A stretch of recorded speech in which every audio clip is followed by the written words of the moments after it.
अस्सलाम वालेकुम वरहमतुल्लाहि वबरकातुहू। मैं एडवोकेट पप्पू खिलजी।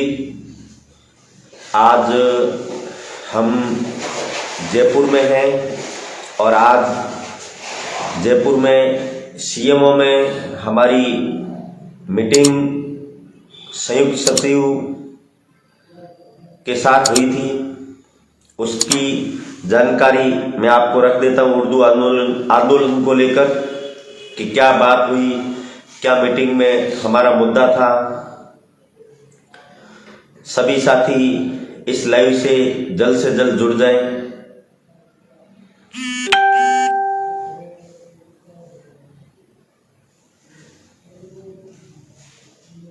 सही है, ये एकदम सही है। खड़ो नहीं, ये सही है।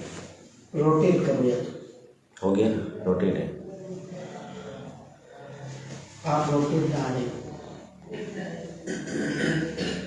सही आवेला।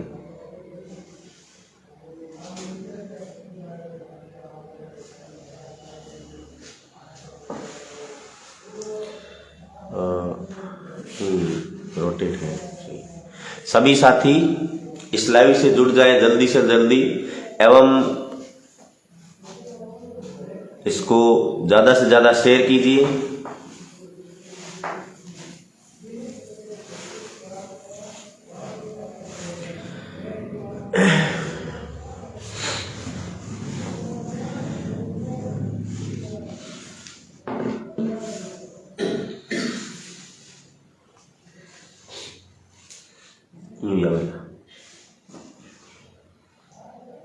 और सही है।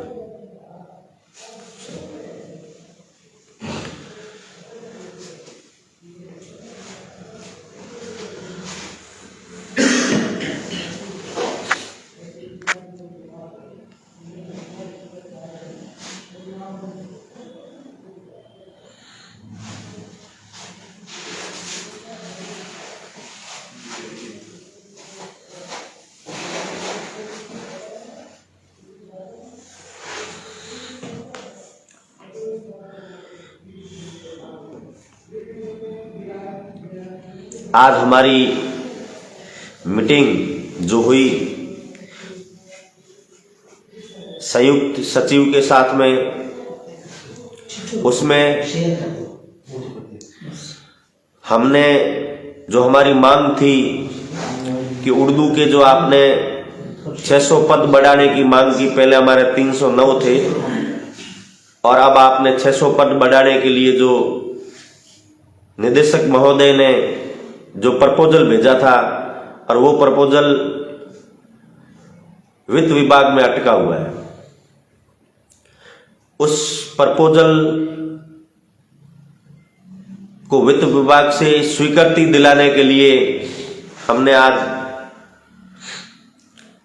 निदेशक महोदय द्वारा जो हमें लिखित में दिया गया था उसको लेकर हम संयुक्त सचिव के पास गए और उनको अपनी बात बताई कि ये जो रीट भर्ती के अंदर 600 पद हैं, इसी रीट भर्ती के अंदर हमें चाहिए और ये जो प्रपोजल भेजा हुआ है वित्त विभाग में इसको स्वीकृति दीजिए। अगर स्वीकृति नहीं दी जाती है तो हमारा जो 21 तारीख को सीएमओ के आगे जो विरोध प्रदर्शन है वो यथास्थिति रहेगा। दूसरी बात, आज जो मीडिया में थोड़ा एक त्रुटि उसको कह सकते हैं कि जो छापने में मीडिया ने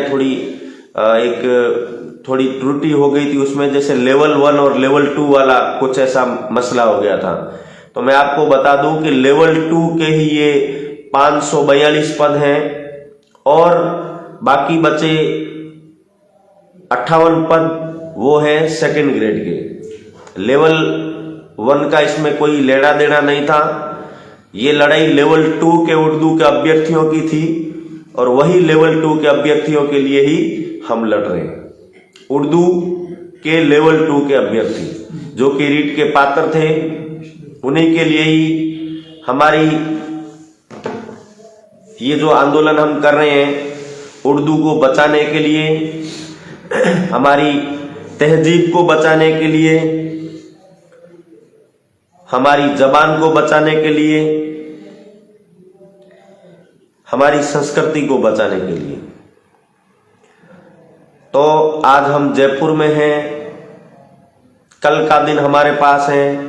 सभी रीट के जितने भी विद्यार्थी हैं वो सभी के सभी आए और इसको सपोर्ट करें। सभी जितने भी रीट के विद्यार्थी हैं वो जयपुर आए।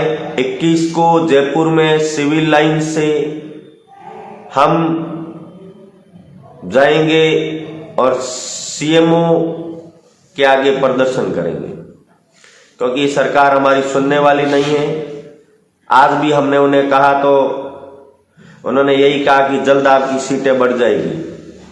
अब कल का दिन है उनके पास में, अगर हमारी बात में वजन है, अगर इन रीट के बेरोजगारों की तरफ सरकार का ध्यान जाए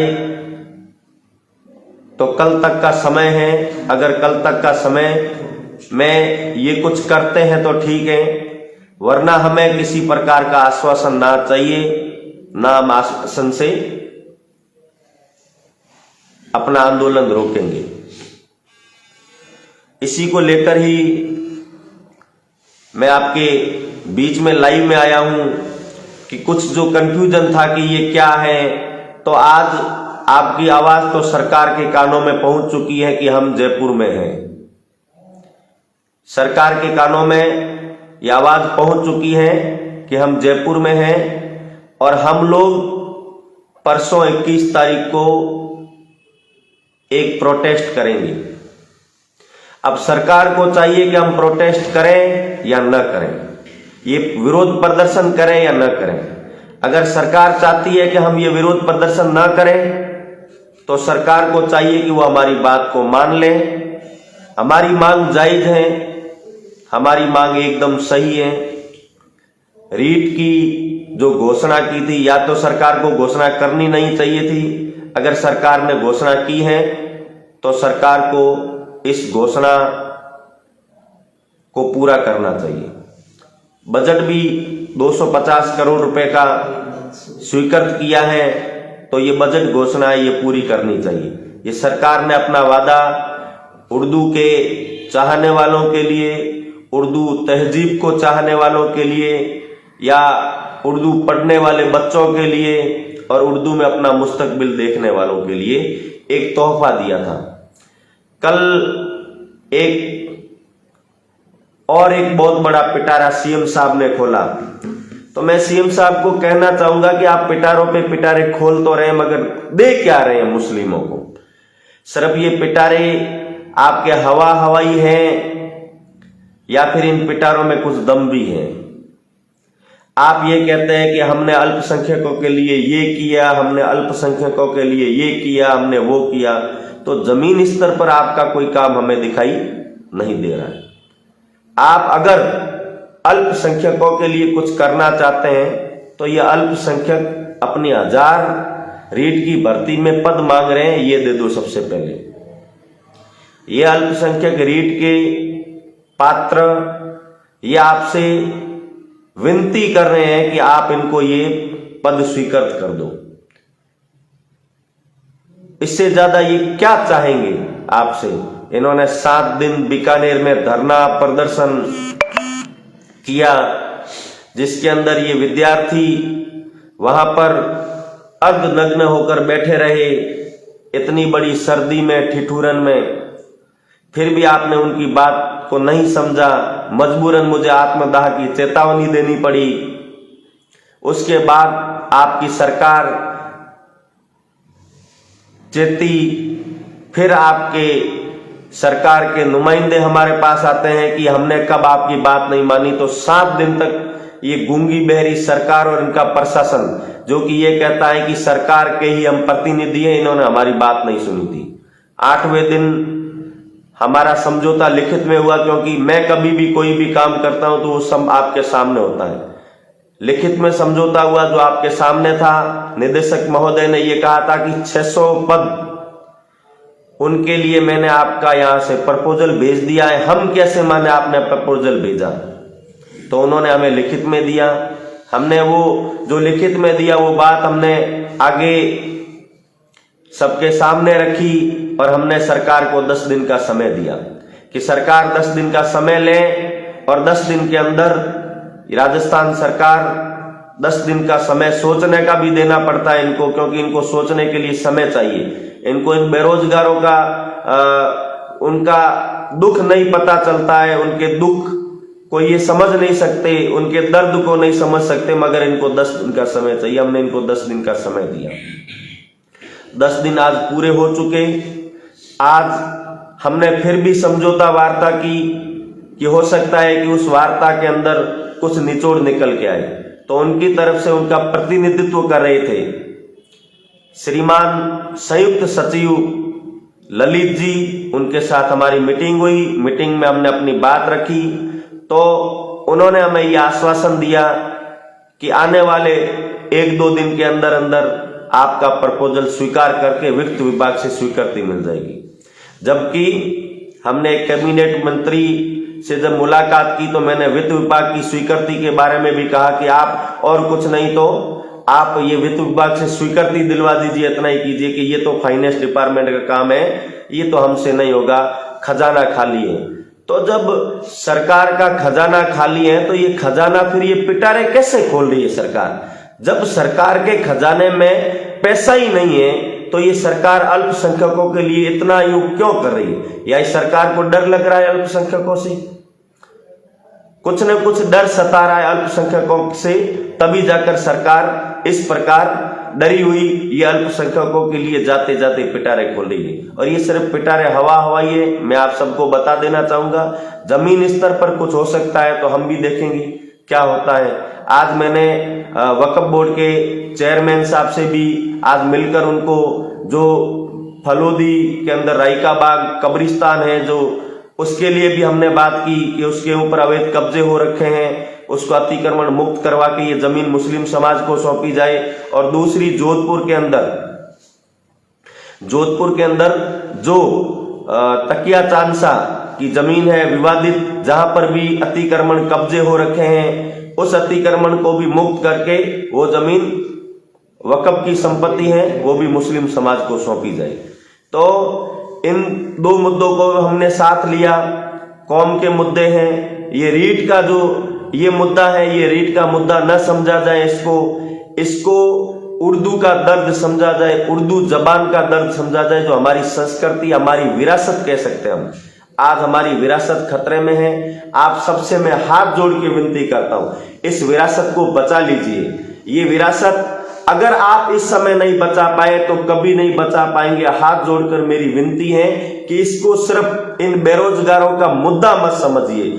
मैं पहले भी कहा था ये संघ की एक बहुत बड़ी चाल है। ये संघ ने एक ऐसा प्री प्लान बनाया है कि जिसके तहत हमारे बच्चों को उर्दू नहीं पढ़ने देकर हमारी तहजीब को खत्म कर दिया जाना चाहते हैं और हमारे ऊपर संस्कृत तृतीय भाषा के रूप में संस्कृत थोपना चाहते हैं। जब हम श्लोक पढ़ना ही नहीं चाहते, जब हम संस्कृत पढ़ना ही नहीं चाहते तो हमारे ऊपर मजबूरन क्यों थोपी जाती है? हम उर्दू पढ़ना चाहते हैं, हमारी तहजीब को बचाना चाहते हैं, हमारी तहजीब हमारी जबान हमारी विरासत को हम बचाना चाहते हैं। तो मैं आप सभी से हाथ जोड़ के विनती करूंगा कि इस विरासत को बचाने के लिए हम सबको एकजुट होकर एक प्लेटफॉर्म पर आना पड़ेगा, हम सबको लड़ना पड़ेगा। चाहे राजनीति अपनी जगह है, मगर इस विरासत को बचाने के लिए हम सबको बाहर आना पड़ेगा। यहाँ किसी जाति का मुद्दा नहीं है, यहाँ किसी धर्म का मुद्दा नहीं है, ये मुद्दा है उर्दू का। उर्दू सिर्फ अल्पसंख्यक ही नहीं पढ़ते हैं। आज की तारीख में उर्दू हर वो जो पढ़ता है जो उर्दू को पसंद करता है, उर्दू को जिसको उर्दू अच्छी लगती है। उर्दू एक संस्कृति है, आज से नहीं है, उर्दू और हिंदी का मेल है। उर्दू एक बहुत बड़ा इतिहास है। आज उर्दू का इतिहास पीछे जाकर देखे तो बहुत बड़ा उर्दू का इतिहास है। उर्दू आज हर सब्जेक्ट के अंदर घुल मिल गई है। किसी भी सब्जेक्ट के अंदर हम जाकर पढ़ेंगे तो उसके अंदर उर्दू का एक लफ्ज मिलेगा। हम जब भी कोई बात करेंगे, हम जब भी कोई स्पीच देंगे, भाषण देंगे, जहां कहीं भी कुछ भी एक छोटा सा इतना सी एक चैप्टर भी कहीं पर पढ़ेंगे तो वहां पर भी उर्दू का एक शब्द मौजूद होगा। तो इसीलिए कहना चाहूंगा कि उर्दू हमारे लिए क्यों जरूरी है, उस उर्दू को खत्म ना होने दें। उर्दू हमारी जबान है, हमारी तहजीब है, हमारी विरासत है, इस विरासत को बचाना होगा। ये विरासत सिर्फ एक धर्म विशेष की नहीं है, किसी जाति विशेष की नहीं है, ये विरासत उर्दू के चाहने वालों की है। और उर्दू के चाहने वाले अगर इस विरासत को समझ सकते हैं, समय पर आप इसकी आवाज उठाइए। जो उर्दू पढ़ा है, जो उर्दू के टीचर हैं, लगे हुए हैं, first grade, second grade, third grade, आपका भी जिम्मा बनता है कि आप और कहीं नहीं तो सोशल मीडिया के प्लेटफॉर्म पर सही आप इस उर्दू के लिए बिल्कुल लोगों को जगाएं। गाँव के अंदर ऐसे गाँव के, आज मेरे पास एक फोन आया था और जब मैंने बात की उस प्रधानाध्यापक से उर्दू को लेकर, तो उस स्कूल के अंदर 40 बच्चे पढ़ते हैं, अल्पसंख्यक मुस्लिम बच्चे पढ़ते हैं। वो बच्चे उर्दू पढ़ना चाहते हैं मगर जबरदस्ती उनसे आज प्रमाण पत्र लिए गए। और मैंने उनको खुली चीज कह दी है कि अगर इस स्कूल के अंदर अल्पसंख्यक बच्चों को उर्दू के अलावा अगर कोई दूसरा सब्जेक्ट दिया जाता है तृतीय भाषा में, जबकि ये बच्चे उर्दू पढ़ना चाहते हैं, तृतीय भाषा में दूसरा सब्जेक्ट दिया जाता है, तो हम बिल्कुल इसको बर्दाश्त नहीं करेंगे और इसका पुरजोर तरीके से विरोध करेंगे। और मैं धरना देके बैठ जाऊंगा आपके स्कूल के आगे। और मेरे पास निदेशक महोदय का एक लिखित में ऑर्डर मेरे पास है। उन्होंने खुला बताया है कि जहां पर अल्पसंख्यक बच्चा उर्दू पढ़ना चाहता है, उर्दू पढ़ना चाहता है और उसके ऊपर अगर जबरदस्ती दूसरा कोई सब्जेक्ट थोपा जाता है तृतीय भाषा के रूप में, तो बिल्कुल उस स्कूल के प्रधानाध्यापक और विषयाध्यापक पर भी कार्रवाई होगी। तो वो टीचर, वो प्रधानाध्यापक कान खोल के सुन लें कि बिल्कुल बर्दाश्त नहीं किया जाएगा ऐसी स्कूलों के अंदर जहां पर उर्दू चाहने वाले, उर्दू पढ़ने वाले बच्चों के ऊपर दूसरा सब्जेक्ट थोपा जाता है। मेरी सभी उर्दू के चाहने वाले, रीट के जो अभी तैयारी की है जिनको अच्छे नंबर आए हैं, जिनको उम्मीद है इस रीट भर्ती के अंदर जो 600 पद बढ़ते हैं, जिन लोगों को उम्मीद है, जिन युवाओं को उम्मीद है, जिन बेरोजगार भाइयों बहनों को उम्मीद है कि हमारा नंबर आ सकता है, तो आप सभी मेरी हाथ जोड़ के विनती होगी कि आप सभी भी इस आंदोलन में शामिल हो। परसों आप आए 21 तारीख को, हम जरूर अपना हक लेने के लिए लड़ रहे हैं, ना कि हम किसी प्रकार की कोई राजनीति कर रहे हैं। ये राजनीति का हिस्सा नहीं है, ये हमारी तहजीब, हमारी विरासत, हमारी जबान, हमारी संस्कृति का एक हिस्सा है, इसलिए हम लोग लड़ रहे हैं। अब हम अपना समय दे रहे हैं, तो आप सभी से मेरी विनती होगी कि परसों आप सभी जयपुर पहुंचे। आप सभी को ज्यादा से ज्यादा संख्या में यहाँ पहुंचना है कि हम लोग इस एक आंदोलन का हिस्सा बन सके। कल जब आने वाली हमारी पीढ़ियां हमसे सवाल करेगी कि आपने उर्दू विषय के लिए क्या किया था, इस भाषा के लिए क्या किया था, तो हम उनकी आंख में आंख डालकर ये कह सकते हैं कि हमने इस उर्दू को बचाने के लिए बहुत आंदोलन किए, हमने धरने दिए, प्रदर्शन किए, भूखे प्यासे हम बैठे रहे, हमने जयपुर कूच किया, हमने आंदोलन किया, हमने डंडे खाए, हम जेलों में भी गए, हमारे ऊपर मुकदमे भी हुए, सब कुछ हमने झेला और इस उर्दू को बचाने में हम लोग कामयाब हो गए। ये हम कब कर सकते हैं कि जब हम जमीन स्तर पर इस उर्दू को बचाने के लिए एक अच्छा सा एक प्रोटेस्ट तैयार करते हैं। किसी आंदोलन को मजबूत करने में आप सभी युवाओं का सबसे बड़ा हाथ होता है। युवा भाई और बहनों से मेरी गुजारिश रहेगी, आप सभी युवा भाई बहन इस आंदोलन में शरीक हो। पूरे राजस्थान में हम इस आंदोलन को पुरजोर तरीके से करेंगे और पुरजोर तरीके से इस आंदोलन को मजबूत बनाएंगे और हम एक नारे के साथ आवाज दो हम एक हैं, और हम सब एक इंकलाबी नारे के साथ एक ही प्लेटफॉर्म पर, यहाँ पर कोई धर्म नहीं, कोई जाति नहीं। मैं पहले भी कह चुका हूँ, यहाँ जब सीटों का वर्गीकरण होता है तो ओबीसी, जनरल, एससी, एसटी सबको सीटें मिलती हैं। तो जो भी भाई बहन उर्दू पढ़ते हैं, उर्दू की तैयारी करते हैं, उर्दू से अभी तृतीय श्रेणी के अंदर जो रीट में पात्र हुए हैं, वो सभी रीट के पात्र, आप सभी से मेरी हाथ जोड़ के विनती होगी कि सबसे पहले तो आप सभी को आना है, क्योंकि आप ही इन विद्यार्थियों को पढ़ाने के लिए इन स्कूलों के अंदर जाएंगे। ये इन बच्चों का भविष्य जो आपके अंदर दिखाई दे रहा है, तो इस आंदोलन का सबसे पहले हिस्सा आपको बनना पड़ेगा। एवं आप सभी जो है जनता है उनसे भी मेरा आग्रह रहेगा कि इस आंदोलन को जन आंदोलन करार दें। परसों जुम्मा भी है, शुक्रवार को 3 बजे हमारा यहाँ इस विरोध प्रदर्शन 3 बजे हमारा शुरू होगा। 3 बजे से पहले सभी साथी जो जयपुर के आसपास के लोग हैं सभी से मेरी हाथ जोड़ के विनती होगी कि आप सभी को जगह बता दी जाएगी और हम सब लोग वहां से इकट्ठा होकर और वहां पर विरोध प्रदर्शन करने के लिए सीम हो जाएंगे। उससे पहले अगर कल तक हमारी मांग पूरी हो जाती है, इसी रीट भर्ती के अंदर ये सारे पद इंक्लूड कर दिए जाते हैं, तो हम परसों कोई आंदोलन नहीं करेंगे। नहीं तो बिल्कुल ये हमारा आंदोलन राजस्थान भर के अंदर एक बहुत बड़ा इंकलाब लेके आएगा, बहुत बड़ी क्रांति को जन्म देगा और उसकी समझ जिम्मेवारी राजस्थान सरकार की है, क्योंकि राजस्थान सरकार हमारी बात को नहीं सुन रही है। राजस्थान सरकार अंधी गूंगी बहरी कह सकते हैं, कुंभकर्णी नींद सो रही है। मुख्यमंत्री अशोक गहलोत यूं तो लाइव आके सबसे मीटिंग करते हैं, कहते हैं कि हमने ये किया, हम ये कर रहे हैं, वो कर रहे हैं, मगर आज तक उर्दू के बारे में इन्होंने नहीं कहा। क्यों?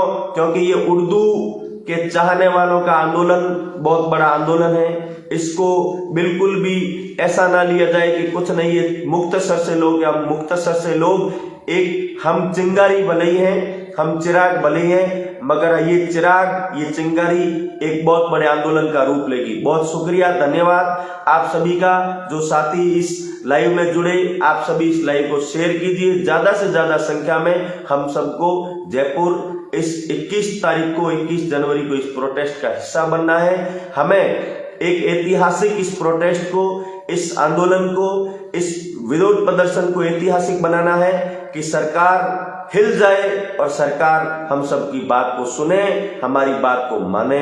बहुत शुक्रिया, धन्यवाद आप सभी का कि आप सब इस लाइव से जुड़े, मेरी बात को सुना, समझा और आप समझ सकते हैं कि उर्दू को बचाना क्यों जरूरी है। शुक्रिया, धन्यवाद।